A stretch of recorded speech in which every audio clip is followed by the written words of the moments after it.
bienvenidos al programa. Yo soy Jaime Bailey. Estamos saliendo en vivo, en directo desde Miami para todo el mundo. Quiero dedicar el programa de hoy a mi querido amigo y compañero de trabajo Rogelio Díaz, que ha perdido a uno de sus hijos. Mis sentidas condolencias a Rogelio. Ayer los costarricenses eligieron a un nuevo presidente. Costa Rica es una democracia maravillosa, admirable, que lleva más de 7 décadas sin interrupciones. Ha ganado, y no con mis simpatías, yo quizá hubiera preferido que ganara el otro, Figueres, Rodrigo Chávez. Chávez es un economista que hizo larga carrera en el Banco Mundial, había sido brevemente ministro de Hacienda del actual presidente Alvarado, se pelearon, representaba un partido político nuevo, él mismo es un político novato, encarnaba por tanto el cambio, ¿no? Enarbolaba la bandera del cambio, que es tan apetecible en tiempos electorales. Figueres, en cambio, encarnaba lo antiguo, lo tradicional, lo ya probado, ¿no?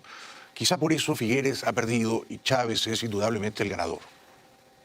El derechista Rodrigo Chávez será el próximo presidente de Costa Rica. Chávez, un economista de 60 años, obtuvo cerca del 53% de los votos frente a un 47% del centrista José María Figueres. Llega al poder de la mano de una agrupación totalmente nueva, el Partido Progreso Social Democrático, y con un discurso en pro de la recuperación económica, en una Costa Rica con una fuerte reputación de solidez democrática, pero actualmente sumida en una crisis económica, política y social. Haremos lo imposible por devolverles la confianza de que en Costa Rica el pueblo es el que manda. Ha ganado entonces porque hay una crisis económica y la gente cree que él la va a resolver. Veremos, ¿no? Yo me atrevo solamente a decirle al presidente electo Chávez que no cuente conmigo. Yo estaré en la oposición a él, en la leal oposición a él y a su gobierno. Me toca, como periodista independiente. Le deseo suerte, por supuesto, ¿no? Pero yo no estaré aquí aplaudiéndolo. Yo estaré en la oposición, como hubiera estado igualmente en la oposición de haber ganado el señor Figueres, ¿no? Chávez tiene minoría en el Parlamento, tendrá que conciliar y transar, hacer concesiones con otras fuerzas políticas. La democracia se trata de eso precisamente. El futuro presidente contará con solo 10 diputados de un total de 57 en el Parlamento, por lo que tendrá que negociar. El domingo ya rogó humildemente a Figueres trabajar juntos para lograr lo que llamó el milagro costarricense. Entiendo el mandato que he recibido hoy como una obligación para ejercer mi liderazgo con honradez, con eficiencia, transparencia y austeridad, pero también con solidaridad hacia las personas más vulnerables de nuestra patria. Cuando él estaba en el Banco Mundial y estuvo ahí muchos años, ejerció ese liderazgo con honradez, con transparencia, con austeridad. Ejerció ese liderazgo con solidaridad a las personas más vulnerables, o sea, a las jovencitas, a las mujeres que trabajaban con él o cerca de él. No ejerció bien ese liderazgo, abusó de su liderazgo, abusó de su poder. Y fue acusado, denunciado por acoso sexual por varias de estas señoritas. Y la denuncia salió en el Wall Street Journal recientemente, ¿no? Así que eso no fue un montaje ni una patraña. A mí lo que menos me gusta de Chávez es su carácter. Esto es lo que más me asusta, esto es lo que más me preocupa, ¿eh? Su carácter. Habla la gente en Costa Rica, ha ganado con clara, inequívoca mayoría, y la gente que ha votado por él está comprensiblemente contenta. Contento con el resultado, contento con el cambio, esperamos que este nuevo gobierno inicie con el pie derecho y tratando de cumplir con la expectativa que tiene la gente.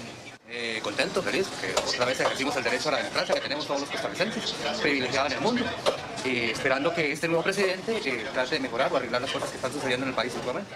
Se nota, escuchando a estos costarricenses tan estimables, que Costa Rica es el país más feliz de América Latina y uno de los más felices del mundo. Espero que Chávez consiga preservar la felicidad de sus coterráneos, de sus connacionales, ¿no?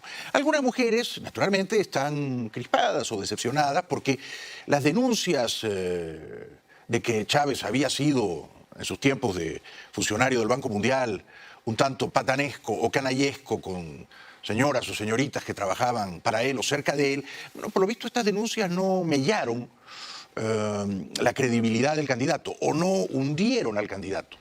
Es decir, que mucha gente pensó, sí, las denuncias seguramente son verdaderas, pero no me importan tanto, o no me importan tanto como para dejar de votar por él. Ok, sí, bueno, cometió aquellos errores en el Banco Mundial, se portó mal, fue un seductor indelicado, pero aún así voy a votar por él. Da la impresión de que este es el fin de la historia, ¿no? Con Chávez, por ejemplo, todo eso que salió, que salieron que él tenía denuncias sobre acoso sexual, no sé, y de Figueres, y también todas las cosas que ha hecho.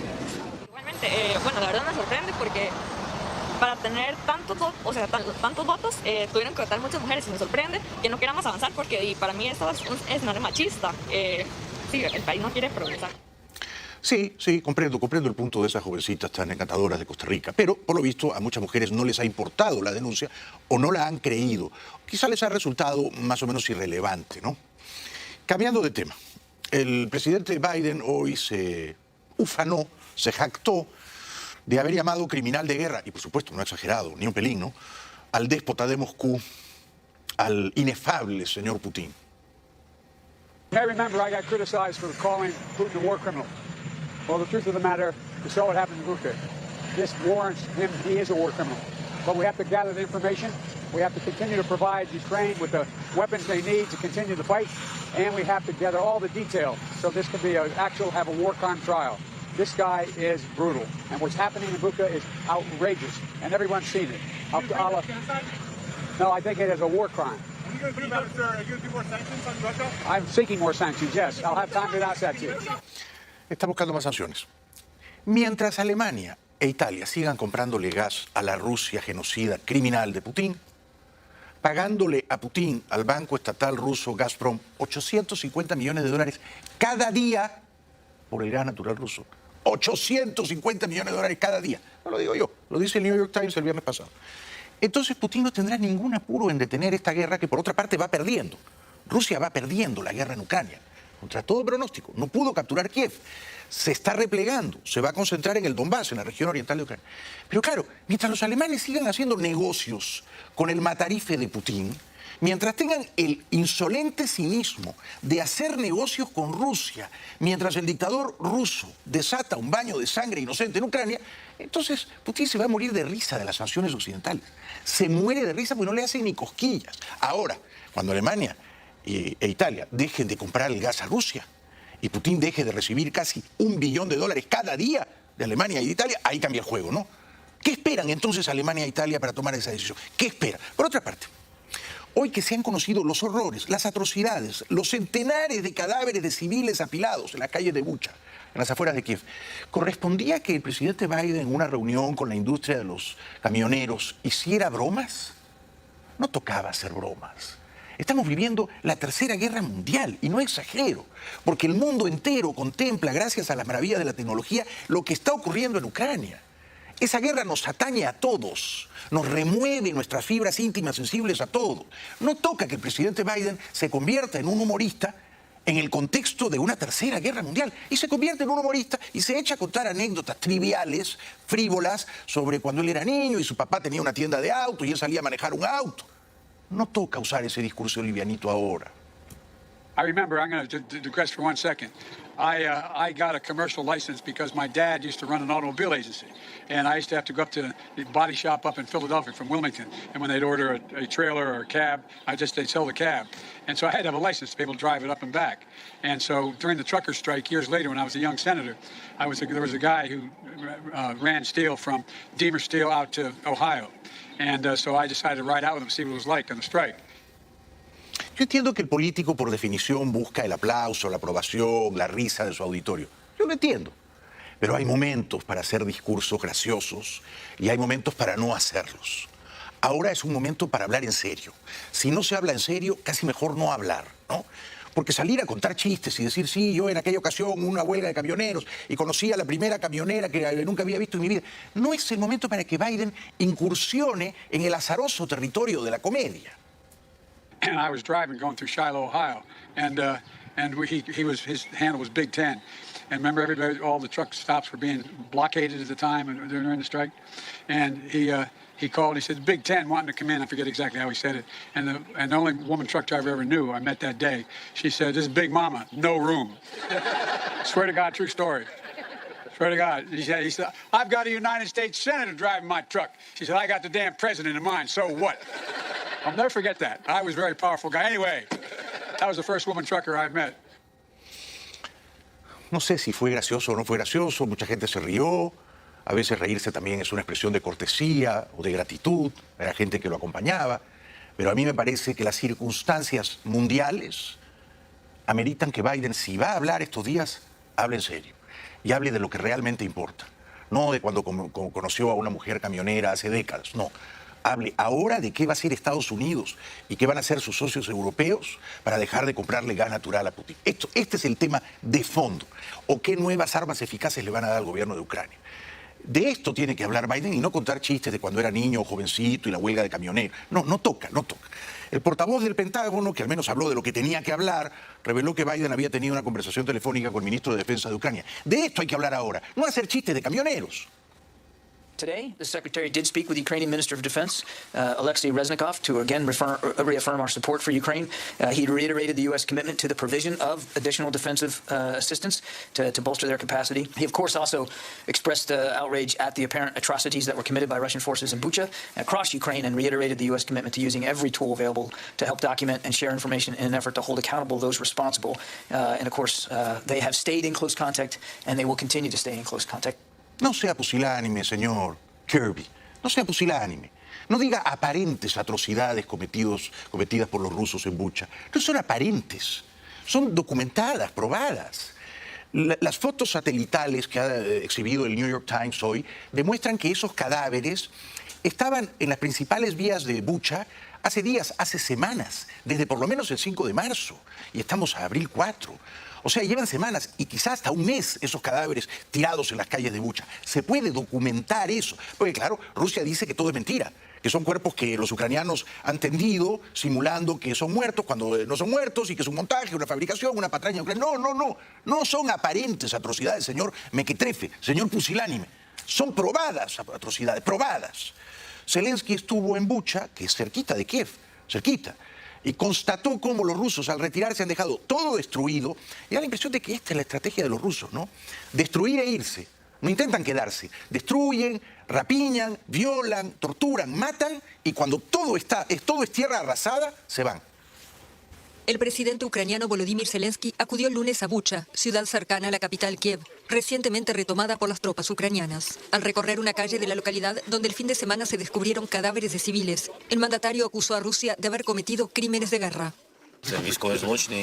Estos son crímenes de guerra y serán reconocidos por el mundo como genocidio. Ustedes están aquí y pueden ver lo que pasó. Sabemos de miles de personas asesinadas y torturadas, desgarraron miembros, violaron mujeres y mataron niños.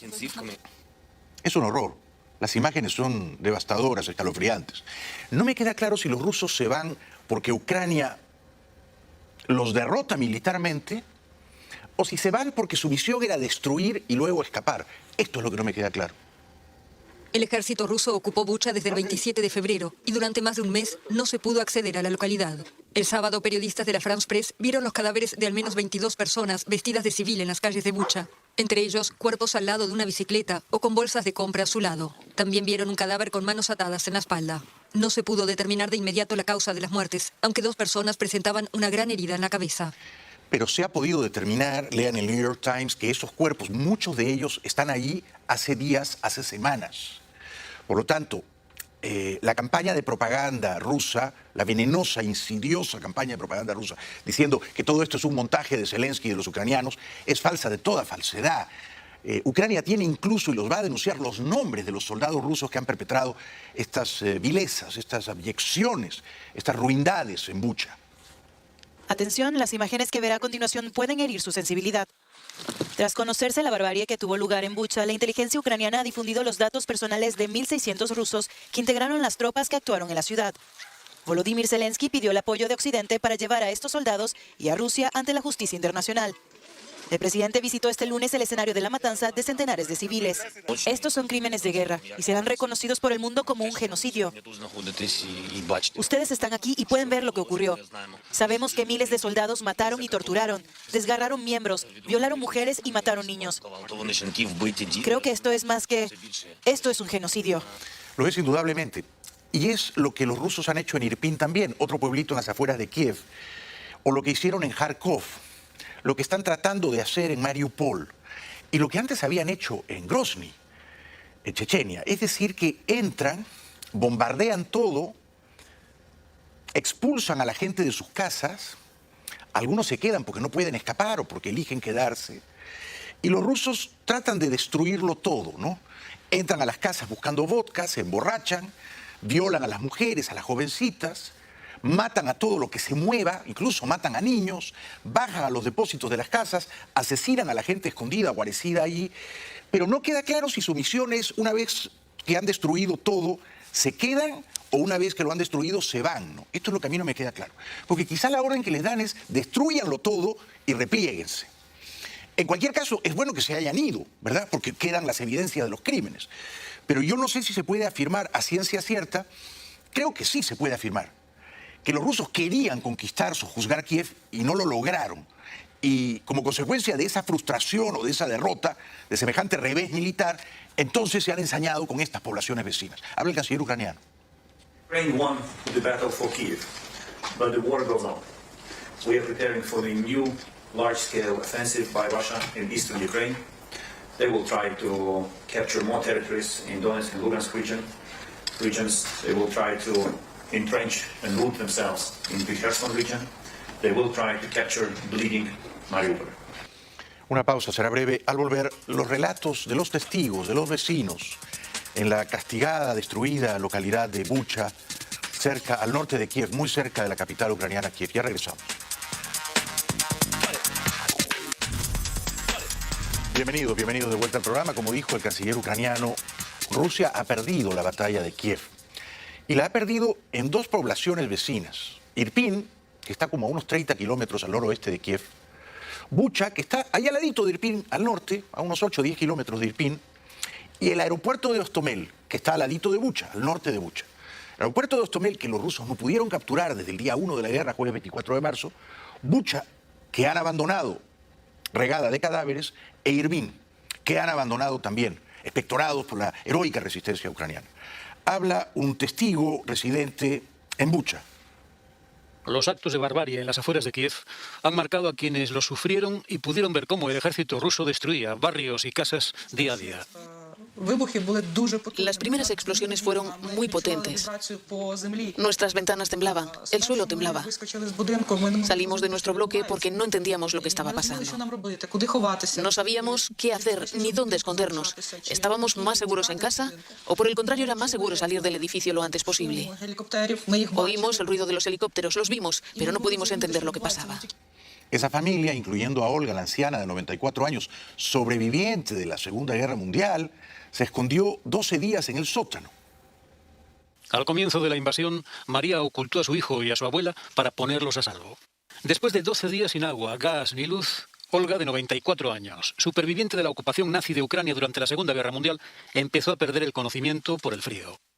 La familia no vio otro camino que salir para no morir bajo tierra. Pensé que ya había vivido una guerra y que también me tocaba vivir esta. Pero fue peor. Empezaron a atacar a civiles pacíficos porque no podían llegar a los militares. Así que intimidaron a los ciudadanos pacíficos como quisieron. Violaron a la gente. Fue tan espantoso. Qué horror, ¿no? Qué repugnancia, ¿no? Solamente en Bucha, que está, ya digo, a menos de 40 kilómetros de Kiev, han encontrado más de 400 cadáveres de civiles inocentes, entre ellos niños y ancianos.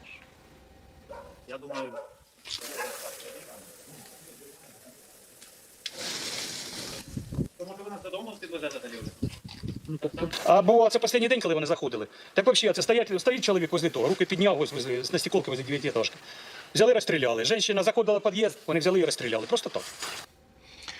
Una señora, residente de Bucha, le cuenta al Washington Post cómo vio a los rusos matar lentamente, con sadismo, a un vecino. Ішов брати дрова, і відки не візьмись, вони почали стріляти. Того попали чуть вище п'яти, ну, в кістку, роздробили повністю. Той упав, а стріляють, каже, не кричи, я цей, бо буду стріляти. Вони розвернулися, вони йому, хлопці, перерубали повністю ліву сторону ноги, вона була на калоші. Оця сторона вся прострелена і чуть-чуть нижче візка, ну, типа контроль. Increíble, ¿no? La nonagenaria Olga y su nieta y su familia se congratulan de haber salvado la vida en Bucha, Ucrania. La destrucción total de la que habla Olga se va desvelando poco a poco a medida que las tropas ucranianas recuperan el terreno que hasta la semana pasada estaba controlado por los soldados rusos. Es devastador. Es muy difícil ver los barrios y las calles que conoces y que ahora están destruidos. Queremos volver. Sabemos que es posible reconstruirlo todo. Pero de momento nadie puede, nadie quiere seguir viviendo allí. Este es el testimonio conmovedor de un residente de Bucha que dice que por lo menos 40 muchachitos del pueblo, ucranianos todos, claro, han desaparecido. Саме центральна вулиця, їй, звісно, досталося саме більше. 40 людей пропало у нас, молодых, не могут ни найти, ни опознать, куда их. Говорят, что сначала держали их в плену, а куда они потом делись, то там находят тела. Много домов заминировано, стоят растяжки. Людей расстреливали, вон остановили машину, там одно тело, здесь одно тело лежит в ящиках. Военные не стали трогать, потому что лежит лицом вниз, руки связаны. Ну, если его дернуть, то может быть взрыв. Este valeroso ucraniano, devastado, por supuesto, traspasado por el dolor de ver a tantos vecinos abatidos, asesinados por los rusos, sin embargo, está ahí, en pie. Ellos han prevalecido. Los invasores se han marchado. Около 20 это точно, это то, что мы знаем. Дело в том, что только пару дней после блокады сначала говорили, что местных трогать не будут, а заходили, мародерили, никакого неуважения ни к чему, ни к святому, ни. Искали водку, и водку находили, они здесь неадекватные ездили, то они уже, конечно, здесь хозяйничали на полную. Я их не видел, но есть изнасилованные девочки. Lo que dije, los soldaditos rusos buscaban vodka, cuando encontraban vodka se emborrachaban y luego violaban y mataban. Y finalmente se retiraban. Esta es la brutalidad, la sevicia, la infinita crueldad de los rusos en Bucha y en Irpin, donde, según afirma este testigo, perfectamente creíble por lo demás, los rusos no vacilaban en matar incluso a niños. Были такие случаи, что заходили, просто стреляли, без всякого предупреждения в погребе, хотя находились и дети, и есть. Вот эти вот два трупа, я так понимаю, ехала машина ночью, они ночью их остановили, ночью пытали, били. Вот, и потом мы где-то среди ночи уж слышали выстрелы. Это дом мой. Живем здесь целый месяц, даже больше, чем месяц. Я и жена. Почти каждый день. И дело в том, что мы даже предугадать, жена, мы практически перебегами, мы в основном мы сидели в погребе. Потому что была тишина, был бой, тишина, бой. По времени оно не было, знаете, как нормировано. Los soldados rusos, cuenta, no solo estaban sedientos de vodka, pero estaban hambrientos, porque sus jefes militares no les daban nada que comer. Приходили, просили, что птицу зарезали. Потому что пайки у них заканчивались, а приходилось отдавать, другого выхода не было, потому что чем на конфликт с ними идти, то в любой момент они просто могли сделать по-своему. И в последний день, когда они уезжали, то сложили в этот дом боеприпасы, в следующий дом боеприпасы, не предупреждая нас, подожгли и в последний момент с женой только убежали. La mujer de este estoico ucraniano dice que no cesaban de orar y que esperan con impaciencia que regrese su hijo que sirve en la Guardia Nacional. Жахіття, було жахіття. Дуже страшно, але ми молилися. Ми молилися Богу, і ми Бог цілий нас не день оставив. молилися. Все, і ми будемо ждати свого хлопця, який зараз служить, який зараз в Нацгвардії. Ми будемо його чекати. Он нас увидит, обнимет. У мене єдиний Конечно, син, пришли він россияне, то мы его парадную форму, мы прятали ее. Мы военные ботинки, все, что связано с нашей армией, мы просто прятали. бо нас могли розстріляти. І ми б його не діждалися. El llanto de los perros, ¿no? Me parte el corazón. Ya regresamos.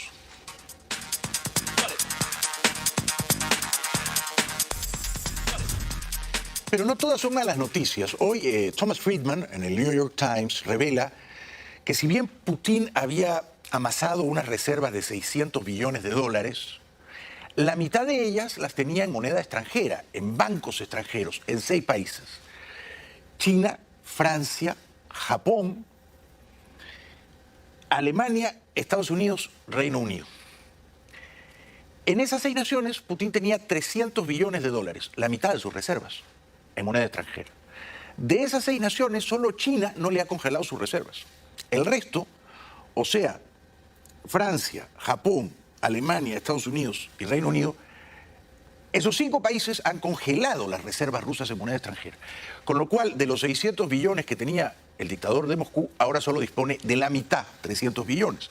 Porque además, el mundo libre va a tratar de usar esos 300 billones de dólares rusos congelados para eventualmente dárselos a Ucrania a reconstruir el país. Habla un trabajador de Bucha que nos cuenta cómo tenían que recoger los cadáveres y embolsarlos ciertos días a ciertas horas para que los rusos no los mataran a ellos también. Sergei Kaplyshny nunca hubiera podido imaginar que viviría la experiencia de los horrores de la guerra. Trabajador del ayuntamiento de Bucha, fue viendo cómo las calles de la ciudad se iban llenando de cadáveres durante los días que duró la ocupación rusa. Al principio, no les dejaban recogerlos. Este es el perímetro dentro del que ellos nos permitían recoger los cadáveres y enterrarlos. Sin embargo, cuando los nuestros salían fuera, ellos disparaban a sus vehículos en los controles. Iban recogiendo cuerpos bajo su propia responsabilidad, para que esos cuerpos no fueran devorados por los perros. Devorados por los perros, qué locura. No sabía yo que los perros, si estaban tan hambrientos, podían comer carne humana. Habla una anciana ucraniana. Hombres, mujeres, ancianos, las historias del horror vivido son tremendas. ¿Sabe? No se lo deseo ni a mi peor enemigo. Una madre da luz, y que cualquier madre pueda pasar por esto duele. Es una herida que nunca sanará. Estas imágenes captadas por un satélite muestran la fosa común, donde yacen decenas de cuerpos. Rusia niega cualquier responsabilidad de sus soldados en estos hechos. Ucrania no tiene duda alguna. No, nadie bien informado tiene duda alguna, ¿no? Tan апокаліптика, de terror. З російсько-української війни сьогодні буде спеціальне звернення, яке є цілком спрямовано на те, щоб світ звернув увагу на ті численні воєнні злочини проти людства, які були скоєні російськими військами в Бучі, Ірпіні та Гостомелі. Ці міста, які звільнені, являють собою картинкою з фільму жахів, постапокаліптичного. І серед вже знайдених жертв цих воєнних злочинів російських військ це зґвалтовані жінки, яких намагалися спалити, вбиті представники місцевих. La televisión alemana exhibe los horrores perpetrados por los soldados rusos en Bucha. ¿Hasta cuándo Alemania le va a seguir financiando a Putin la guerra en Ucrania? Es increíble que les den 850 millones de dólares cada día por el gas natural. Y habla el alcalde de Kiev. Desde que las tropas ucranianas recuperaron el territorio de la región de Kiev, han ido saliendo a la luz los horrores de la ocupación rusa. Se encontraron civiles muertos con las manos atadas y con un disparo efectuado a poca distancia. También hallaron decenas de cuerpos en fosas comunes. Las terribles imágenes que hemos visto de Irpin y Bucha no son, por desgracia, imágenes de una película, sino reales. Es la terrible realidad en la que se mata a disparos a civiles con las manos atadas. Pero los ucranianos ciertamente no están solos. Corajudos soldados de Estados Unidos pelean al lado de ellos. Been a crazy day, but I shit you not, I just stole a 50 caliber machine gun off of a tank. Here it goes. 50 caliber machine gun off of a tank. Just give me an idea of what the rounds look like. Look at the rounds. Slava Ukraine. I don't know if you guys know what this is behind me, but that's a Russian tank. Russian tank that was taken out.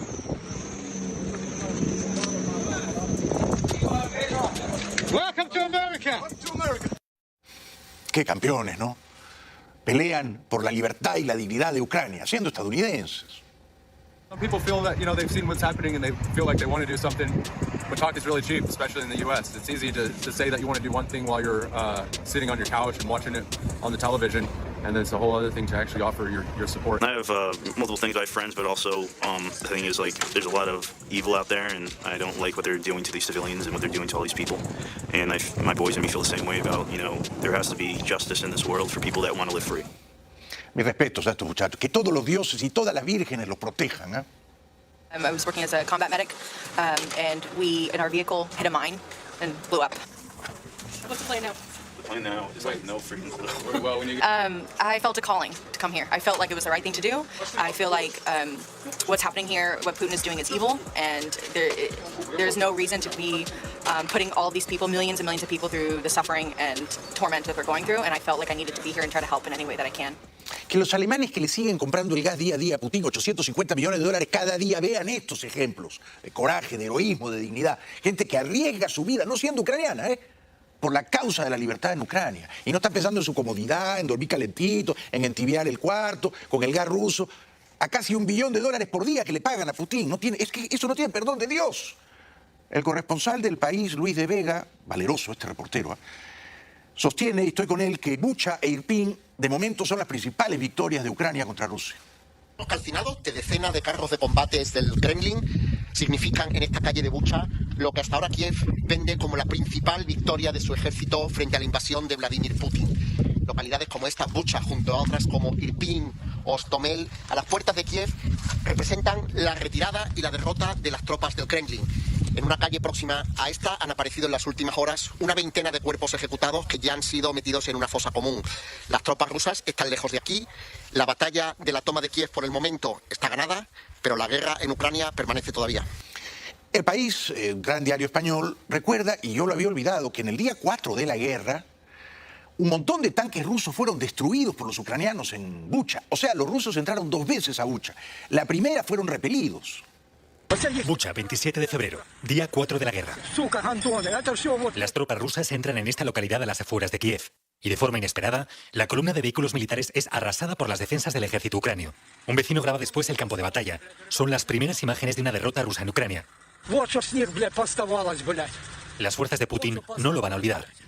Pronto vuelven a la carga y el 5 de marzo se hacen con el control de Bucha. Semanas después vuelven a ser expulsados y el mundo descubre el rastro de muerte que han dejado atrás. No exagera, por supuesto, es peor que el Estado Islámico. El canciller ucraniano no exagera. El País documenta la escabechina con inquietante precisión y recoge el testimonio del alcalde de Bucha, que ha sobrevivido, porque los rusos lo primero que hacen es matar al alcalde y a la familia del alcalde. Las calles de Bucha han aparecido llenas de cadáveres de civiles. También se ha encontrado una gran fosa común, visible desde un satélite. En ella había cadáveres enterrados en bolsas de plástico, pero también algunos que no estaban cubiertos más que por sus ropas. Місто Буча, як і сусідні населені пункти в передмісті Києва, якраз велися запеклі бої, і ворог тут своїх сюрпризів, звісно, позалишав. En Bucha vivían 35.000 personas al inicio de la guerra. En los 5 días siguientes al repliegue ruso, las autoridades han enterrado 340 civiles. Los cadáveres han aparecido en diferentes puntos de la ciudad.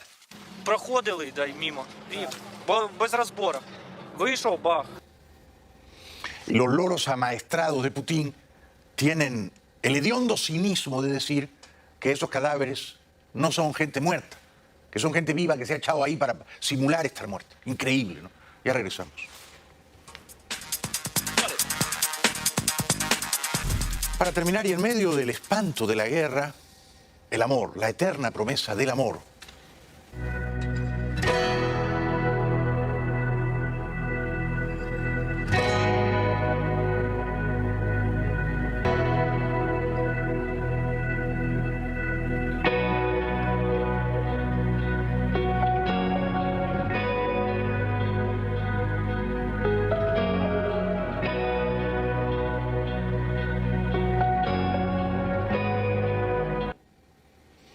Acabará la guerra, perderán los rusos, algún día morirá Putin, pero sobrevivirá el amor. Gracias. Buenas noches.